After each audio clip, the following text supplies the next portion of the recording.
I wonder how you talk to yourself.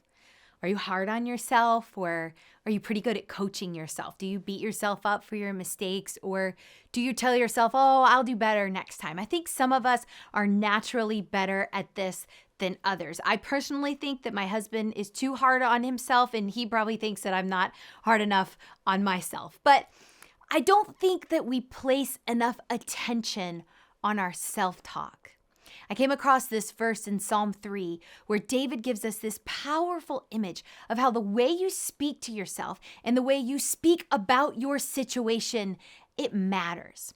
This verse that I'm going to read to you was written by David when he was on the run from his son Absalom. Yes, his son was trying to kill him and take over his kingdom. This stuff that we read about in fiction books, it's also in the Bible. There's some amazing stories in the Bible, and I love this one. And I want to show you what David wrote about this situation in Psalm 3, verses 5 and 6. David said, I lay down and slept, yet I woke in safety, for the Lord was watching over me. I am not afraid of 10,000 enemies who surround me on every side. Okay, wait a minute.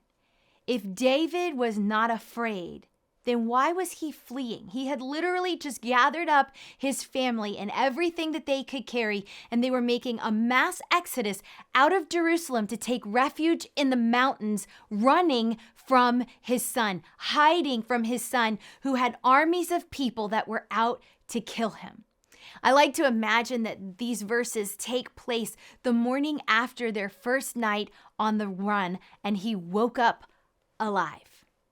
And his response was to declare, I am not afraid.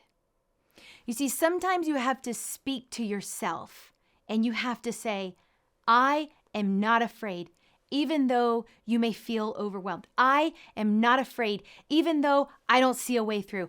I am not afraid, even though this situation is really hard, even though I don't know how I'm going to pay my light bill, much less buy Christmas presents for my kids, even though I don't know how my marriage is going to make it through, even though I don't know if I'm even going to survive this illness, but I am not afraid.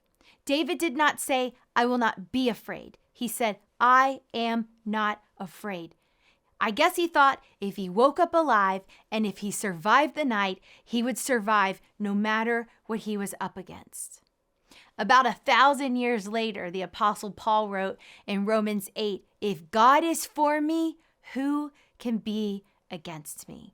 We need to learn to speak in the present tense about our confidence in God's plan, even when we don't feel confident, even when we find ourselves in the scariest positions, because we know that the safest place that we can be is in the middle of God's will. Our faith is not in what we can see. Our faith is in the one who is with us. You do not have to live in fear. You might feel afraid, but you don't have to live in fear. Talk to yourself and tell yourself something good this time. I am not afraid, because if God is for me, who can be against me? Hey, thanks for watching. I hope that encouraged you today. Make sure that you subscribe so that you don't miss out on other videos like this, and I'll see you back here next time.